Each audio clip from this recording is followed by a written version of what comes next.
नमस्कार प्यारे बच्चों, आप सभी को स्वागत है आपके अपने YouTube चैनल शीला कोचिंग में। दोस्तों, जैसा कि आपको मालूम है, हम भारतीय भवन का परिवहन का 3rd चैप्टर का अति लघु उत्तरीय प्रश्न का हम 23 तक करा चुके हैं।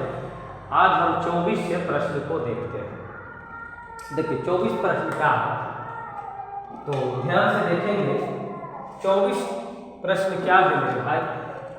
पौधों में जल तथा खाद्य पदार्थों के पौधों में जल तथा खाद्य पदार्थों के स्थानांतरण करने वाले ऊतकों को क्या कहते हैं? यानी कि पौधों में जल तथा खाद्य पदार्थों के स्थानांतरण करने वाले ऊतक को क्या कहते हैं? देखिए, जल तथा खाद्य पदार्थों को, तो जल पदार्थ का जो स्थानांतरण होता है, इसका आप जवाब देखेंगे। जल का जाइलम से एवं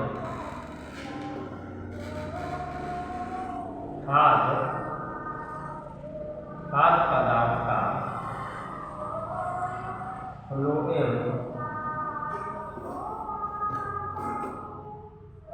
फ्लोएम द्वारा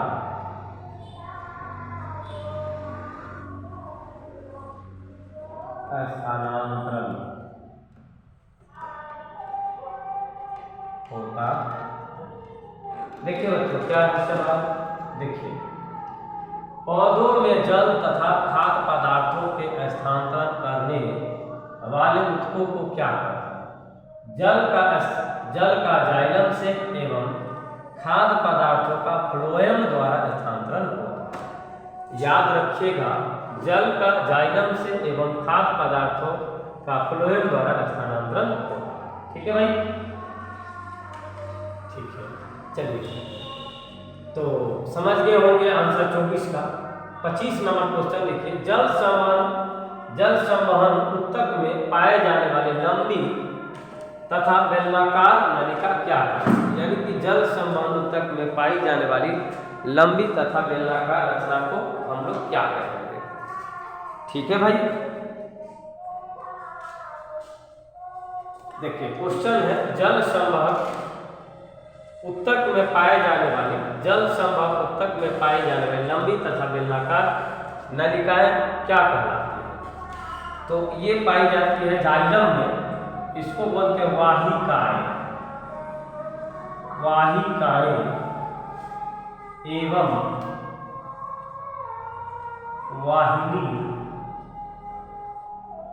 वाहिनीकाएं। इसको क्या बोलेंगे? वाहिकाएं एवं वाहिनीकाएं बोलते। क्या बोलते हैं मेरे भाई? वाहिकाएं एवं वाहिनीकाएं। देखिए, अगला प्रश्न है, जाइलम तथा फ्लोएम में किसकी कोशिकाएं मृत होती है?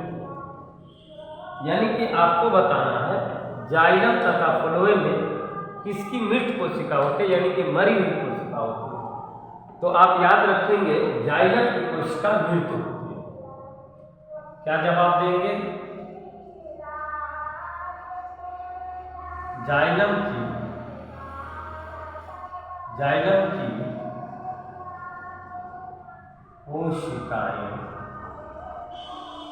की कोशिकाएं मृत होती है। क्या याद रखेंगे? जाइलम की कोशिकाएं मृत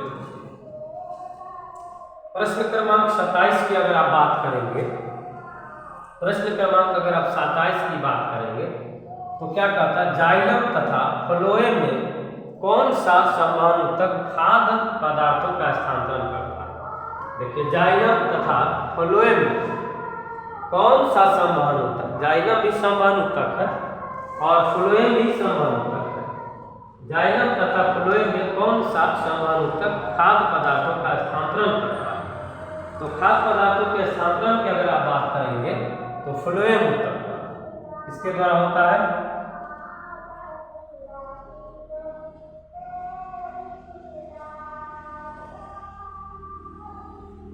खाद्य पदार्थों का स्थानांतरण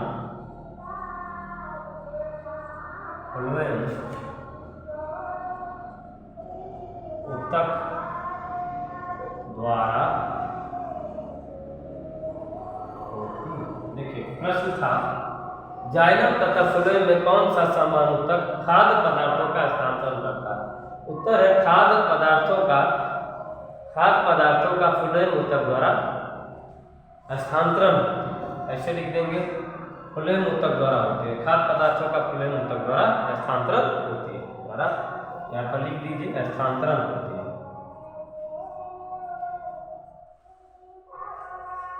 स्थानांतरण होती। ठीक है बच्चों, अब हम चलेंगे प्रश्न क्रमांक 28 पर। मेरे भाई प्रश्न क्रमांक 28 क्या है?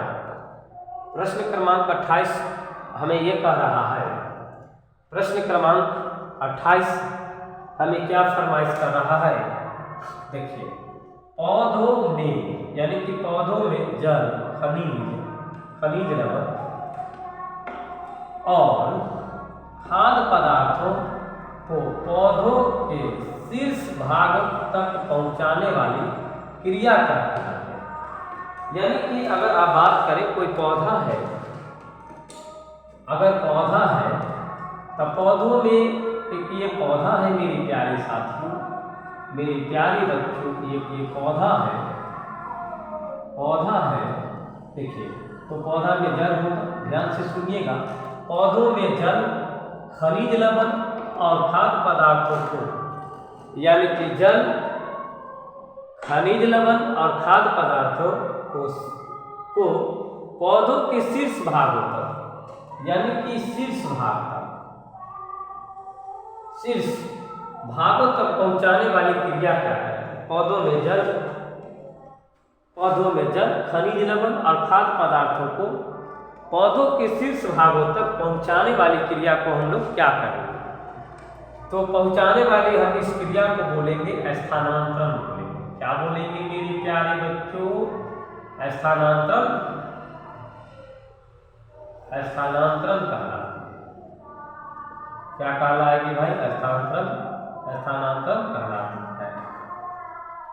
देखिए प्रश्न क्रमांक 29 की अगर आप बात करेंगे, रक्त या रुधिर किस प्रकार का ऊतक है? तो ये हम पहले भी कर चुके हैं, ये प्रश्न हम पहले भी कर चुके हैं।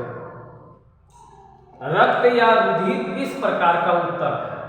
तो आपको जवाब देना है रक्त या रुधिर, जो रक्त बोलिए या रुधिर बोलिए एक ही बात है। यह एक प्रकार का तरल संयोजी ऊतक, मतलब यह एक प्रकार का तरल संयोजी ऊतक है, ये याद रखना। प्रश्न क्रमांक 30 का बात करेंगे तो 30 क्या कहता है? देखिए दायां और बायां अलिंद एक दूसरे से किस रचना के द्वारा अलग होते हैं? तो इस रचना का नाम अलग अलग भी है, जैसे विभाजिका नाम है, सेप्टम नाम है, और दायां बायां अलिंद एक दूसरे को अंतरा अलिंद भित्ति, दायां बायां अलिंद को अंतरा अलिंद भित्ति भी बोलते हैं, अंतरा अलिंद भित्ति। क्या बोलेंगे बाबू? तो इसको देखिए दायां और बायां अलिंद एक दूसरे से किस रचना के द्वारा अलग होती है? यानी कि दायां और बायां अलिंद जो है किस रचना के द्वारा अलग होती है? क्या जवाब देना बाबू? किस रचना के द्वारा अलग होती है? तो इस रचना का नाम है विभाजिका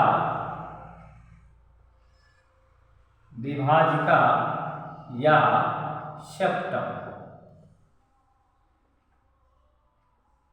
है ना भाई? क्या है? सेप्टम। इस रचना को क्या बोलेंगे बाबू? सेप्टम बोले जाएगा बच्चों,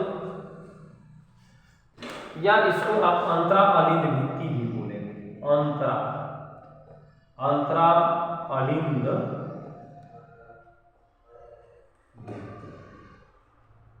तो दोस्तों आज का ये प्रश्न हमने आपको प्रश्न क्रमांक 24 से 30 तक का 4 प्रश्न और बच चुका है, इसको हम नेक्स्ट वीडियो में देख लेंगे।